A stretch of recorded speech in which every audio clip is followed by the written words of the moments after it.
सभी का स्वागत है ऑनलाइन टीचिंग में।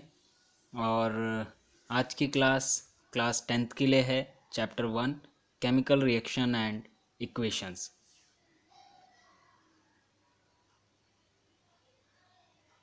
बच्चों, यहाँ पर आपको बहुत ध्यान से समझना होगा। जो आपका एनसीईआरटी है बुक, उससे है ये। तो चलिए स्टार्ट करते हैं हम ज़रा। Consider the following situations of daily life and think what happens when milk is left at room temperature during summers. अगर आप गर्मियों में दूध को छोड़ देते हो ऐसे रूम टेम्परेचर में तो क्या होता है? गर्मी पड़ रही है, और अगर आप उसको उबालते नहीं हैं और उसको ऐसे ही छोड़ देते हैं तो वो क्या होता है? फट जाता है, खराब हो जाता है दूध। तो ऐसा ही कुछ है। और दूसरा पॉइंट है एन आयरन तवा, पैन या नेल, कील वगैरह हो गई, तवा हो गया, पैन हो गया, जो किचन में यूज़ करते हैं, is left expose to humid atmosphere. ठीक है, जहाँ पर थोड़ा सा गर्मी और नमी होती है उसमें, उस जगह पे आपने छोड़ दिया इनको, तो क्या होता है? कुछ होता है, आपको पता होगा। आपने नोटिस किया होगा कि उस पर जंग लग जाता है, समथिंग ऐसा। ठीक है, ग्रेप्स गेट फर्मेंटेड। ठीक है, वो सड़ जाते हैं। जो अंगूर होते हैं अगर ऐसे रख देते हैं कुछ दिन के लिए तो सड़ जाते हैं। ठीक है, फूड इज कुक्ड। ठीक है, जो फूड होता है वो बना देते हैं, हम पका लेते हैं। ठीक है, food get digested in our body. जो फूड है वो हमारे बॉडी में डाइजेस्ट हो जाता है। वी रिस्पायर, हम सांस लेते हैं। ठीक है, तो ये चीज़ें होती है। ये जनरली क्वेश्चंस किए हुए हैं यहाँ पर, और यहाँ पर ये पॉइंट्स बताएं, इन पे ध्यान देना है ऐसा क्यों होता है, और इसके आगे हम डिटेल में पढ़ेंगे। ओके, तो आई होप इन पॉइंट से कुछ माइंड में आ रहा होगा। तो चलते हैं थोड़ा सा आगे। In all the above situations the nature and the identity of the initial substance have somewhat changed. We have already learnt about physical and chemical changes of matter in our previous classes. ठीक है, 9th class में आप पढ़ चुके होंगे कि physical changes क्या हैं, और इससे पहले वाली 6th 7th 8th में भी पढ़ रखा होगा आपने। ठीक है, कि फिजिकल चेंजेस क्या हैं, केमिकल चेंजेस क्या हैं मैटर में। ठीक है, और when ever a chemical change occurs, जब कभी केमिकल चेंज होता है, वी कैन से दैट, हम ये कह सकते हैं कि अ chemical reaction has taken place. जब भी कभी कोई केमिकल चेंज होता है तो वहाँ पर केमिकल रिएक्शन टेकन प्लेस हो जाता है। रिएक्शन कोई ना कोई चीज़ होती है वहाँ पर। ठीक है, केमिकल रिएक्शन हो जाता है जिसकी वजह से वो चेंज आ जाता है, केमिकल चेंज।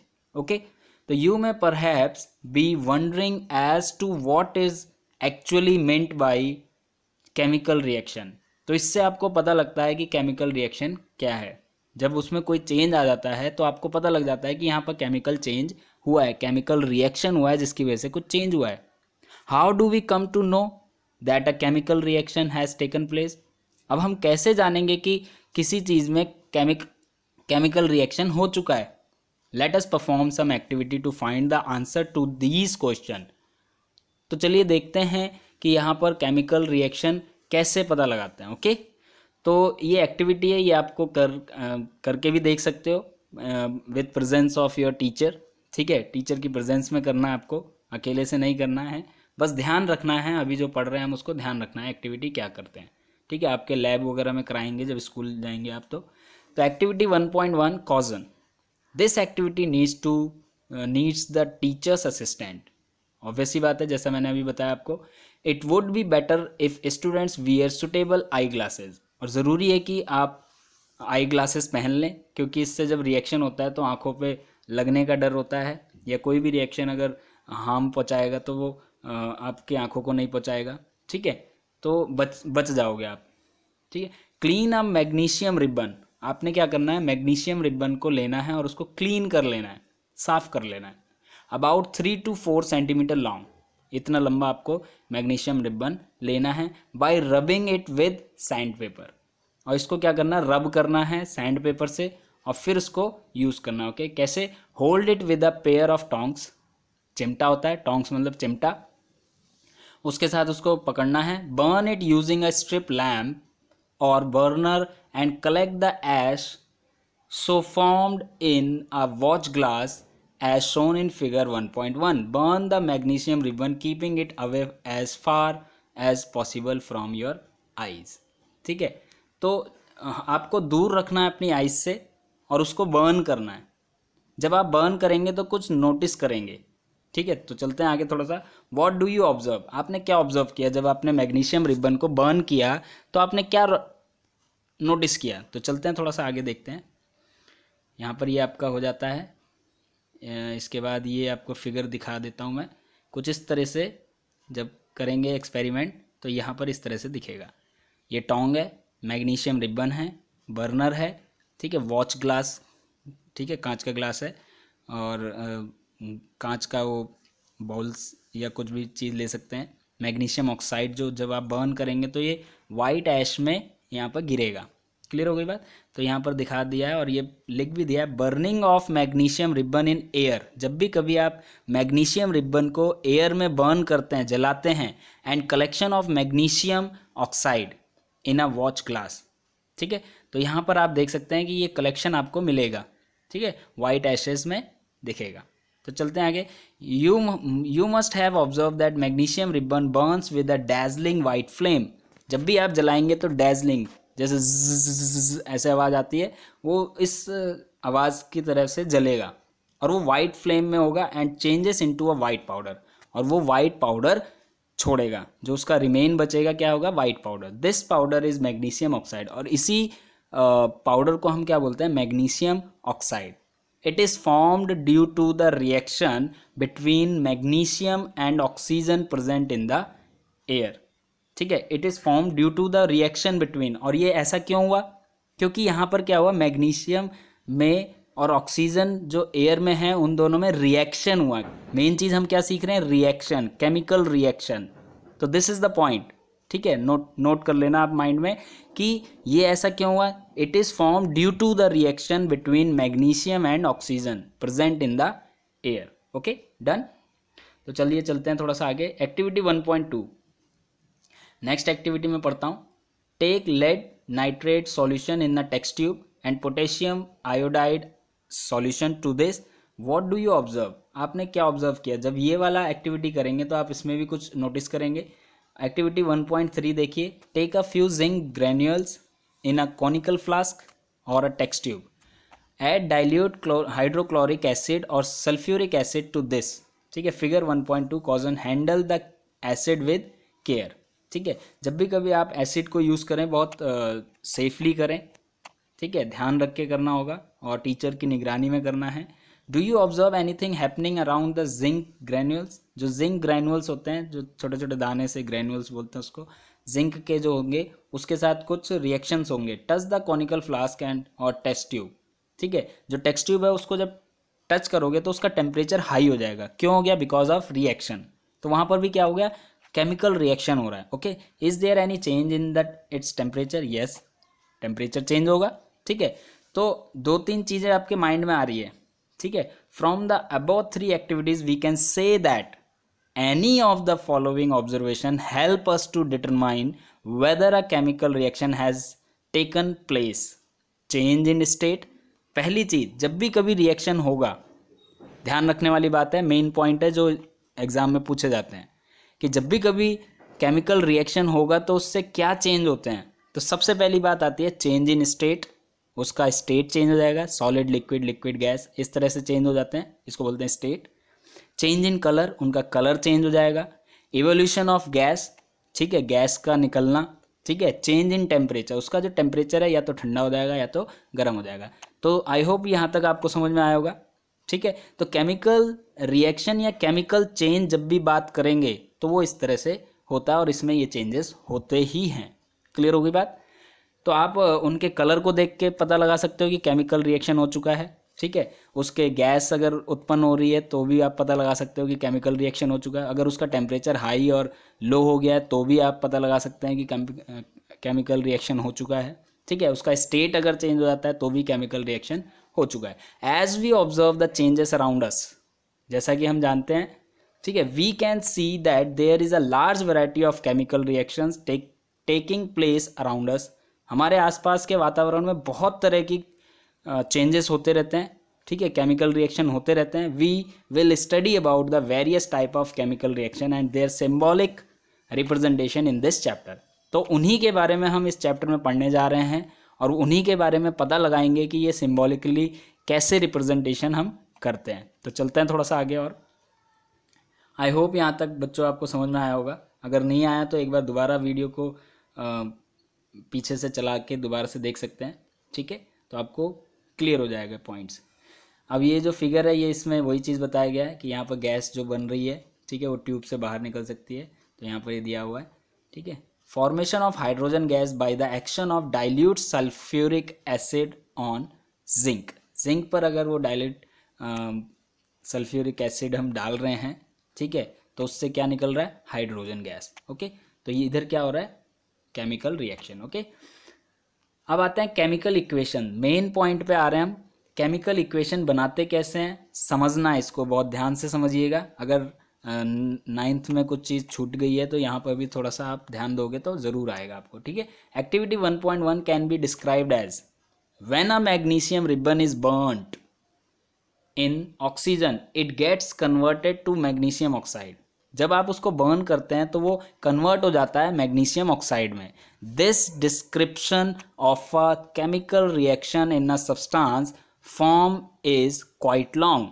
जब हम इसके केमिकल रिएक्शन अगर हम सेंटेंस फॉर्म करेंगे तो ये बहुत लंबा बनेगा, ठीक है। It can be written in the shorter form, और इसको हम शॉर्टर फॉर्म में भी लिख सकते हैं, ठीक है।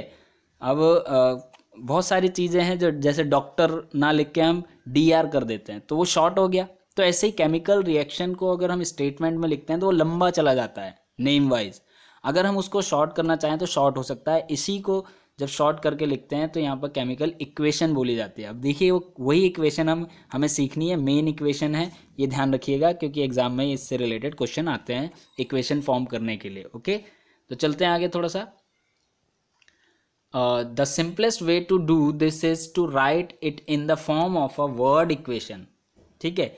जो हमारा एक प्रॉपर वे है, सिंपलेस्ट वे जो है वो ये है कि वर्ड इक्वेशन में भी हम लिख सकते हैं। The word equation for the above reaction would be magnesium plus oxygen, और यहाँ पर एरो जो दिया हुआ है मैग्नीशियम ऑक्साइड।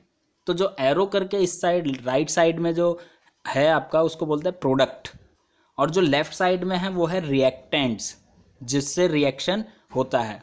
जब दोनों रिएक्शन कर जाएंगे तो वो प्रोडक्ट बनाएंगे। क्या बनाएंगे, product.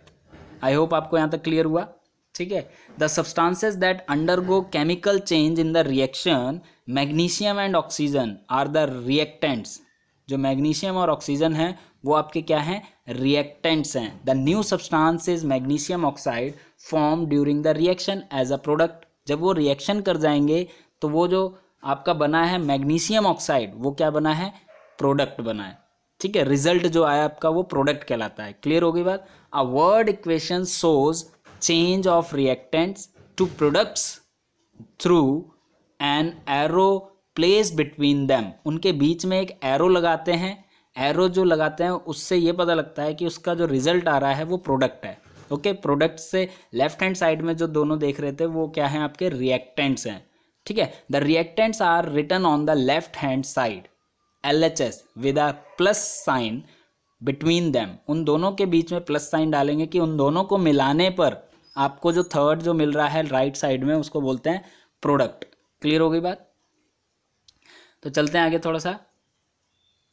Now similarly product are written on the right hand side with a plus sign between them.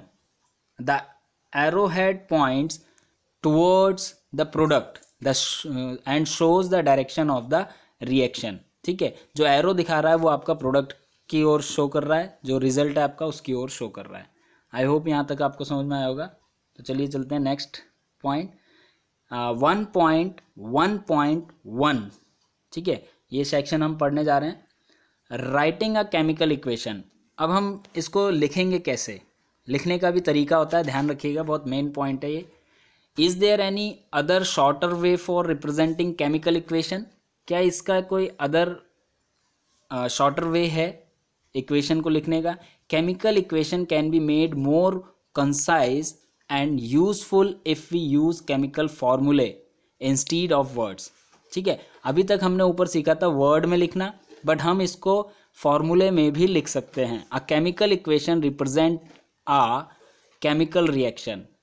जो केमिकल इक्वेशन है वो रिप्रेजेंट करता है केमिकल रिएक्शन को. इफ़ यू रिकॉल फॉर्मूले of magnesium, oxygen and magnesium oxide, the above word equation can be written as Mg plus O2 is equals to आपका क्या हो गया MgO. ठीक है, तो ये Mg प्लस में O2, तो ऊपर वाली इक्वेशन को हम इस फॉर्म में लिख सकते हैं, यानी कि फॉर्मूले में, जैसे कि फॉर्मूला क्या होगा Mg मैग्नीशियम प्लस में ऑक्सीजन. ठीक है ना, तो यहाँ पर O2, तो दोनों मिलके क्या बने MgO. Okay, count and compare the number of atoms. अब 9th क्लास में आपने पढ़ा था number of atoms of each element. ठीक है, on the left side and right side of the arrow. ठीक है, is the number of atoms of each element the same on both the sides. ठीक है, if yes then the equation is balanced. अगर दोनों तरफ के जो number of atoms हैं अगर वो सेम रहेंगे तो इसका मतलब इक्वेशन आपकी क्या है, बैलेंस्ड है. ओके, जैसे कि अब तराजू में हम क्या करते हैं, तौलते हैं. ठीक है, अब तौलते समय क्या देखते हो कि एक तरफ आपने पूरा एक मेलन रखा है, वाटरमेलन, और एक तरफ बाट रखते हो. ठीक है, तो मेलन वाला क्या करता है, वो मेलन अगर 2 kg का लेना है तो 2 kg का ही रखेगा, और बराबर जब हो जाता है तभी आपको देता है. तो सेम इक्वेशन में भी करना होता है कि अगर जब तक हमारे बराबर नहीं रहेंगे तब तक इक्वेशन आपकी गलत होती रहेगी. तो जब आप बराबर कर लेते हैं एटम्स को तो आपकी इक्वेशन सही हो जाती है. Such a chemical equation is a skeletal chemical equation for a reaction. Equation 1.2 is a skeletal chemical equation for the burning of magnesium in air. ठीक है, तो ये यहाँ पर इसको देख सकते हैं, इसको बोलते हैं skeletal chemical equation for the burning of magnesium in air. Clear हो गई बात. ठीक है, तो यहाँ पर क्या है, अभी ये बैलेंस नहीं है. ठीक है, ये वाली जो इक्वेशन है Mg प्लस में O2, यहाँ दिया है MgO. ओके, तो यहाँ पर अब इसको बैलेंस करने के लिए अब हम आगे चलते हैं. ये अभी बैलेंस नहीं है क्योंकि यहाँ पर ऑक्सीजन की टू एटम्स बता रहे हैं. ठीक है, तो हम इसको बैलेंस करने के लिए आगे देखते हैं. 1.1.2 सेक्शन में बैलेंस्ड केमिकल इक्वेशंस. ठीक है, अब बैलेंस कैसे करना होता है, recall the law of conservation of mass that you studied in class 9th. ठीक है, can neither be created nor destroyed. ठीक है, अब आपने 9th क्लास में पढ़ा था कि जितने भी आपके मास है, जो भी मास है, ना तो वो बनाया जा सकता है ना ही उसको डिस्ट्रॉय किया जा सकता है केमिकल रिएक्शन में. ठीक है, अब जैसे मान लीजिए एक एग्जांपल, एक लीटर आपने दूध लिया. 1 लीटर दूध को अगर दही जमाते हैं तो क्या वो 2 लीटर हो जाएगा या उससे कम हो जाएगा? नहीं ना, उतना ही रहेगा. तो सेम चीज़ है, neither be created nor be destroyed in a chemical reaction. That is the total mass of the element present in the products of a chemical reaction has to be equal to the total mass of the element present in the reactants. ठीक है, in other words the number of atoms of each element remains the same before and after a chemical reaction. पहले भी number of atoms और बाद में भी number of atoms दोनों ही same होते हैं. ठीक है, hence we need to balance a skeletal chemical equation. तो स्केलेटल केमिकल इक्वेशन को हमें बैलेंस करना ज़रूरी है. Is the chemical equation 1.2 balanced? क्या वो बैलेंस्ड है? नो, नहीं है. Let us learn about balancing a chemical equation step by step. The word equation for activity 1.3 में be represented as zinc plus में सल्फ्यूरिक एसिड, और रिजल्ट क्या दें, zinc sulphate plus hydrogen. The above word equation may be represented by the following chemical equation. ठीक है, तो अगर इसको हम बनाते हैं फॉर्मूले में, ठीक है, तो इसके सिंबॉलिक फॉर्म में, तो यहाँ पर हो गया Zn, जिंक हो गया. ठीक है, सल्फ्यूरिक एसिड को H2SO4, और फिर यहाँ पर ये दिया है ये. Let us examine the number of atoms of different elements on both sides. अब इसको ध्यान से समझिएगा कि यहाँ पर कैसे बता रहे हैं. अब यहाँ बोला है Zn, तो Zn में देखो 1 है नंबर ऑफ एटम्स, ठीक है। जो जिंक है उसमें number of atoms in reactants में क्या है, 1 है, ठीक है। और फिर इसके बाद number of atoms in RHS में देखेंगे, Zn में वहाँ पे भी 1 दिख रहा है आपको, क्लियर हो गई बात, ठीक है। प्लस में यहाँ पर देखिए नीचे की सब तरफ H हाइड्रोजन है, ठीक है। तो हाइड्रोजन में उसमें कितना है, लेफ्ट साइड में हाइड्रोजन में कितना है, 2 एटम्स हैं, ठीक है। तो यहाँ पर भी इस वाले रिजल्ट में देखो H में कितने हैं, 2 हैं, सेम है, ठीक है। इसके बाद S आ जाइए, ठीक है। तो S कितना है, 1 है, यहाँ पर भी देख सकते हैं 1 है, और यहाँ पर भी 1 है, क्लियर हो गई बात। फिर यहाँ पर आइए O कितना है, 4 है, और यहाँ पर भी 4 है, क्लियर हो गई बात। As the number of atoms of each element is the same on both sides of the arrow, तो दोनों तरफ अगर सेम है, is a balanced chemical equation, तो इसको हम बोलेंगे balanced chemical equation, ठीक है। Let us try to balance the following chemical equation, इसको हमें बैलेंस करना है, तो चलिए देखते हैं ज़रा सा। Let us try to balance, इसको हमें बैलेंस करना है, तो क्या करेंगे, देखिए chemical reactions and equation, chemical reaction and equation, यहाँ पर आगे चलते हैं। Step 1, to balance a chemical equation first draw boxes around each formula, हर एक फार्मूले में बॉक्स बना दीजिए, बना लेंगे आप, साथ के साथ करते चलना आप, ताकि आपको क्लियर हो जाए ये पॉइंट भी, ठीक है। Do not change anything inside the boxes, अंदर कुछ भी चेंज नहीं करना। वाइल बैलेंसिंग द इक्वेशन, जब आप बैलेंस करें तब आपको कुछ भी नहीं करना। सेकंड स्टेप पे आ जाएंगे, यहाँ तक कर लिया आपने, तो चलिए आगे सेकंड स्टेप पे चलते हैं, ठीक है। मैं आपको मार्क भी करता चलूँगा, ओके, ठीक है। तो यहाँ पर आपने पहला क्या चीज़ देखा,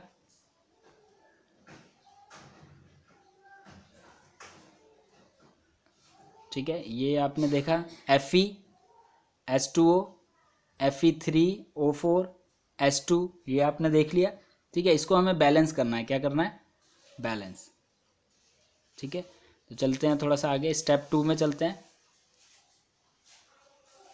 list the number of atoms of different elements present in the unbalanced equation, इसमें अनबैलेंस्ड इक्वेशन को हमें लिखना है, ठीक है। एलिमेंट्स लिख लिए FeHO, ये लिख लिए आपने। Number of atoms in reactants, number of atoms देख लीजिए, ठीक है। जो सिंबल थे वो हमने लिख लिए यहाँ पर। अब नंबर ऑफ एटम्स देखिए पहले वाले में, इसमें फर्स्ट वाले में कितना है, जैसे Fe वाले में देखेंगे आप तो कितना आ रहा है, अब इसमें देखिए 1 है, ओके, ठीक है। और H का यहाँ पर देखें, अभी तो हमने निकाल लिया, तो 1 यहाँ पर 2 है, ठीक है। और फिर O देखिए इसमें 1 है, ठीक है। बट रिजल्ट वाले में देखेंगे, प्रोडक्ट वाले में, तो इसमें क्या है, Fe आपका 3 दिख रहा है, सॉरी ये वाला 3 है, ठीक है। और H जो है आपका इसमें कितना है, 2, ये सेम है, ठीक है। और फिर इसके बाद O देखेंगे आपका कितना है, यहाँ पर 4 है, और यहाँ पर 1 है, क्लियर हो रही है बात। तो ये अनबैलेंस्ड है, इसको बोलेंगे अनबैलेंस्ड, क्लियर हो रही है बात यहाँ पर। आई होप आपको यहाँ तक क्लियर हो गया होगा। तो चलते हैं थोड़ा सा आगे और, ठीक है, मैं इसको हटा देता हूँ, ओके, चलिए यहाँ पर हटा देते हैं हम इसको, तो आगे बढ़ते हैं। ये आपने नोट डाउन कर लिया होगा, ठीक है। स्टेप 3 में देखिए, it is often convenient to start balancing with the compound that contain the maximum number of atoms, ठीक है। आपके लिए सहूलियत होगा, जो सबसे ज़्यादा नंबर होता है वहाँ से आपको स्टार्ट करना है।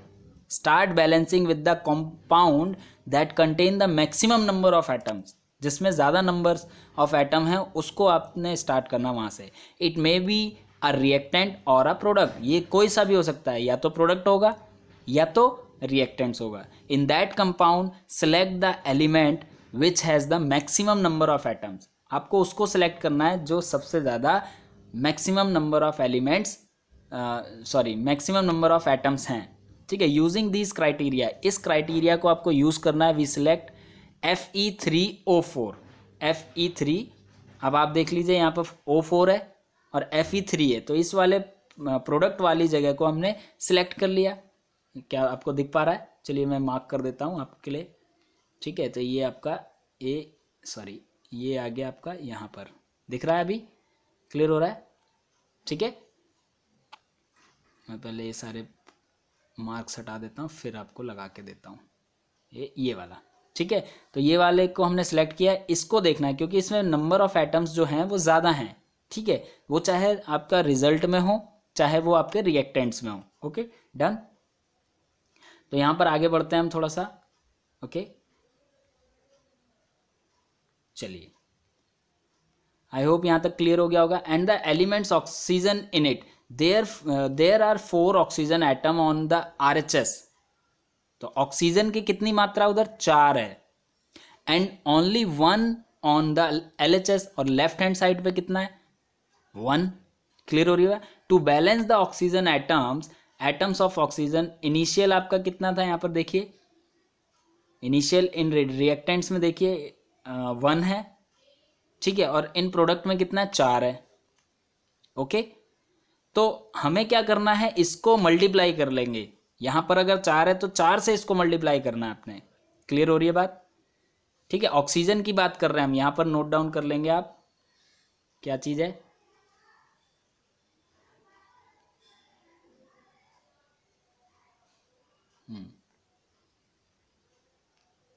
वेट,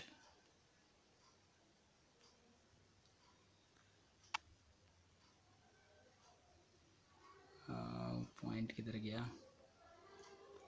एक सेकेंड होल्ड कीजिएगा।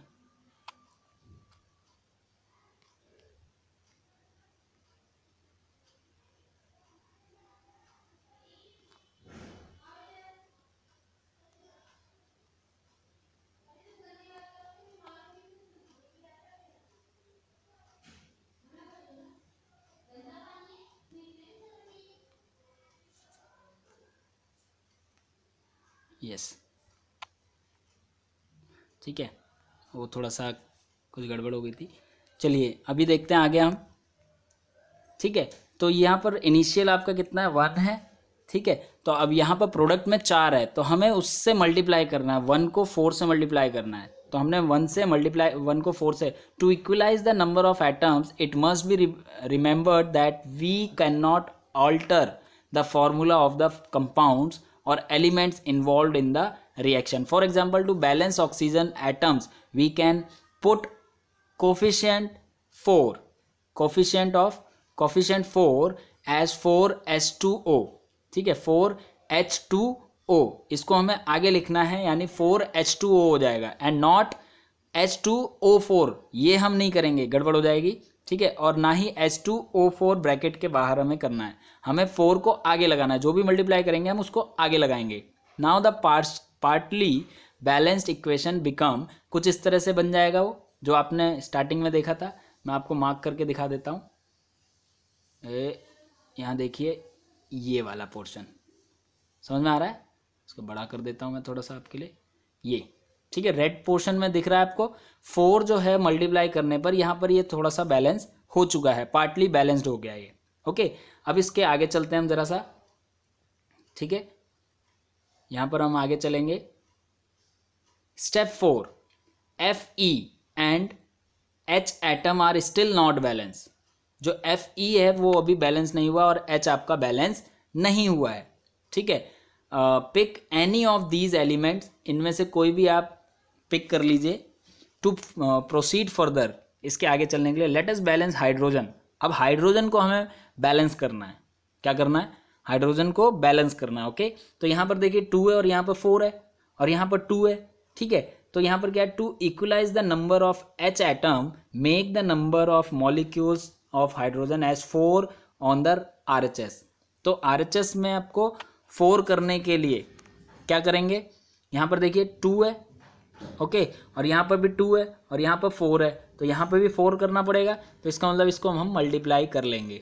ठीक है, तो यहाँ पर 4 से मल्टीप्लाई करेंगे, कितना हो जाएगा? 8, और यहाँ पर भी कितना हो गया? 8।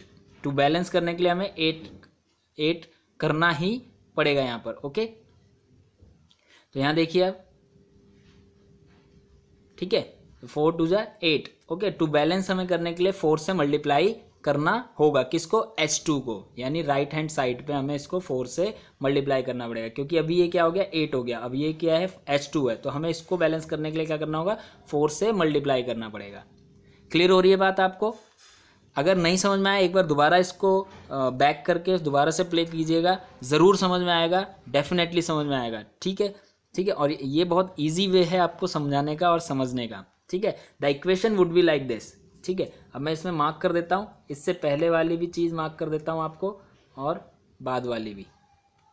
ठीक है, ये जो आपका आ रहा है ये पहले का है, और यहाँ पर अब देखिए 4 एक्स्ट्रा हो रहा था, तो हमने 4 से इसको मल्टीप्लाई कर लिया, तो यहाँ पर भी 4H2 हो गया। यहाँ तक बात समझ में आई? पहले हमने यहाँ पर देखा था 4 है, तो 4 से हमने H2O को मल्टीप्लाई किया था ताकि वो इनके बराबर हो जाए। ठीक है, अब यहाँ पर फिर जब ज़्यादा हो गया था तो H2 को हमें क्या करना पड़ा, 4 से मल्टीप्लाई करना पड़ा बैलेंस करने के लिए। कर लिया, दोनों जगह बैलेंस हो रहा है। ठीक है, ये पार्टली बैलेंस्ड है, ये भी 1.7 पार्टली बैलेंस्ड है, अभी पूरी तरह से बैलेंस नहीं हुआ। तो चलिए अब आगे चलते हैं थोड़ा सा। ठीक है, नाउ यहाँ देखेंगे आप, step 5, examine the above equation and pick up the third element. अब थर्ड एलिमेंट को लेंगे which is not balance. You find that only one element is left to be balance, that is iron. Iron को हमें balance करना है, बाकी और चीज़ हो चुकी है आपकी। इनिशियली आपका Fe1 है, ठीक है, और यहाँ पर Fe कितना है, 3 है। आप इसमें भी देख सकते हो, मैं मार्क कर देता हूँ। Fe आपको कितना दिख रहा है, आप देखिए यहाँ पर ये Fe3 दिख रहा है आपको, मैं हटा देता हूँ यहाँ से, ये आपको Fe3 दिख रहा है। ओके, तो यहाँ पर हमने 3 से मल्टीप्लाई, ये जो 3 है, तो इसको हमें बैलेंस करने के लिए यहाँ पर इस वाले फर्स्ट कॉलम में ये वाला, ये हमें 3 से मल्टीप्लाई करना होगा, तब जाके Fe भी आपका बैलेंस हो पाएगा। तो चलिए इसको हटा देते हैं, हम सारे मार्क हटा देते हैं। ठीक है, अब हम आगे बढ़ेंगे। ठीक है, तो to equalize Fe we take 3 atoms of Fe on the LHS। तो LHS में हमें 3 लेना पड़ेगा ताकि हमें बैलेंस कर सकें। Finally to check the correctness of the balance equation we count atoms of each element. हम सबके एटम्स को काउंट करेंगे ऑन बोथ साइड, दोनों तरफ से। ठीक है, तो हमारा इक्वल होना चाहिए। तो यहाँ देखिए 3, अब यहाँ पे Fe3 है, यहाँ पे भी Fe3 है। ठीक है, यहाँ पे 4H2 है, 4H2 है। ठीक है, और जो 4 आगे लगा है तो 4O के साथ भी है। ठीक है, ये बात ध्यान रखना, यहाँ पर O4 लिखा है बट यहाँ पर O4 हो ही चुका है, वो सेम बात है। ओके, तो इसको बोलते हैं बैलेंस करना। The number of atoms of elements on both side equation 1.9 are equal, this equation is now balanced. अब ये जो इक्वेशन है आपकी, ये क्या हो गई है, पूरी तरह से बैलेंस्ड हो चुकी है। ठीक है, तो ये जो पूरी इक्वेशन है ये आपकी क्या है, बैलेंस्ड इक्वेशन है। इसी तरह से आप कर सकते हैं सारे ही इक्वेशंस को। ठीक है, आगे आपको फॉर्मूले अच्छे से याद होने चाहिए। अगर आपको फॉर्मूले लर्न नहीं है 9th क्लास के, तो आपको उसको लर्न करना पड़ेगा, अच्छे से देखना पड़ेगा, ताकि आप प्रॉपरली इक्वेशन बना सकें। ओके, तो चलते हैं आगे थोड़ा सा, इसको मैं हटा देता हूँ। ठीक है, द नंबर ऑफ एटम्स, अब आगे देखिए, the number of atoms elements on both side of equation, ये तो आपको बता दिया। ठीक है, this equation is now balance. The method of balancing chemical equation is called hit and trial method. इसको हम बोलते हैं hit and trial method, as we make trials to balance the equation by using the smallest whole number coefficient.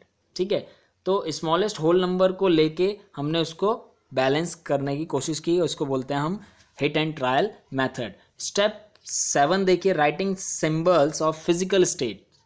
अब इनके physical states भी लिखने होते हैं कि एक्वस है, गैस है या सॉलिड है। ठीक है, तो ये चीज़ें देखने हैं। Carefully examine the above balance equation.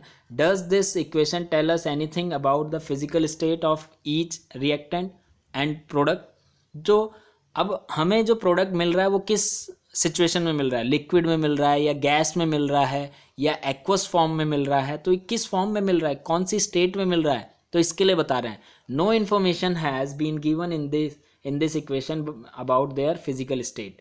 ठीक है, अगर हम ऊपर वाले इक्वेशन की बात करें तो वहाँ पर कोई भी स्टेट आपको नहीं मेंशन है। क्यों नहीं मेंशन है, क्योंकि अभी हमने लिखा ही नहीं है। तो लिखेंगे कैसे, कैसे पता चलेगा कि ये गैस है कि लिक्विड है या एक्वस है या सॉलिड है, तो ये हमें नीचे देखते हैं। To make a chemical equation more informative, और ज़्यादा इंफॉर्मेटिव बनाने के लिए the physical state of the reactants and the product are mentioned along with their chemical formulae. ठीक है, तो उनके साथ केमिकल फॉर्मूला लिखना पड़ता है। The gaseous, liquid, aqueous and solid state of reactants and product are represented by the notation.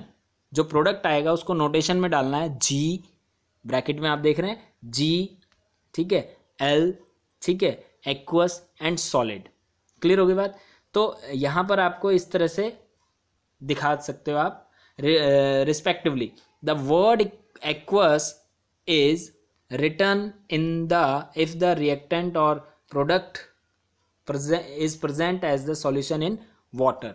जो aqueous होता है वो कब लिखते हैं, ए क्यू कब लिखा जाता है, ठीक है, ये ए क्यू एक्वस जब लिखते हैं जब और रिएक्टेंट और product is present as a solution in water. वो सॉल्यूशन अगर वाटर में है, ठीक है, अगर कोई सॉल्यूशन वाटर में है, ठीक है, तो उसको हम उसके नीचे हम लिखेंगे ए क्यू। बात को ध्यान रखिएगा, ए क्यू कब लिखा जाता है कि उसके अंदर पानी की मात्रा पाई जा रही है। Return in the if the reactant और प्रोडक्ट इज प्रेजेंट एज आ, ठीक है, जो रिएक्टेंट है या प्रोडक्ट है वो प्रेजेंट कैसा हो रहा है, सॉल्यूशन में पाया जा रहा है, उसके अंदर सॉल्यूशन जो है वो वाटर पाया जा रहा है, उस सॉल्यूशन में वाटर अगर पाया जा रहा है तो वो हमारा क्या कहलाता है, एक्वस फॉर्म। ओके डन, ठीक है। तो यहाँ पर आप देख सकते हो जो एस दिखा है ये Fe जो है वो क्या है, एस है, और यहाँ 4H2O जो है वो गैसेस फॉर्म में है, ठीक है। Fe3O4 जो है सॉलिड फॉर्म में और ये गैस फॉर्म में। क्लियर हो गई होगी बात आपको यहाँ पर। Note that the symbol G is caused is used with H2O to indicate that in this reaction water is used in the form of steam. जो वाटर है वो स्टीम की फॉर्म में यूज किया गया है यहाँ पर, ठीक है, जो सिंबल G दिखाया है इसलिए।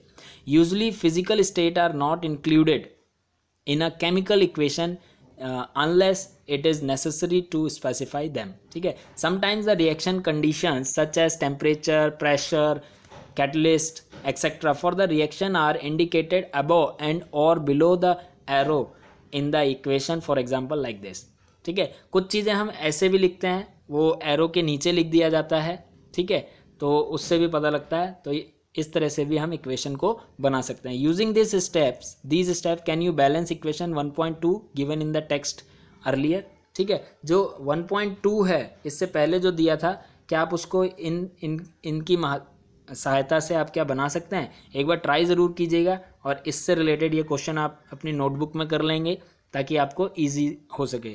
तो आज के लिए ये पार्ट 1 इतना ही रहेगा, आप पहले इतना सीखिए, एंड देन नेक्स्ट वीडियो में पार्ट 2 बनाऊंगा।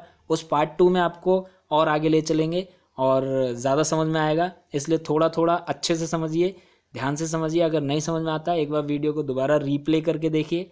और हाँ, अगर वीडियो आपको अच्छी लगी हो तो प्लीज़ लाइक, सब्सक्राइब और शेयर ज़रूर कीजिएगा, ताकि आप ही के जैसे और बच्चे हों जिनको हेल्प चाहिए उनको हेल्प मिल सके, ठीक है। आई होप आपको ये वीडियो पसंद आई होगी। Thank you very much.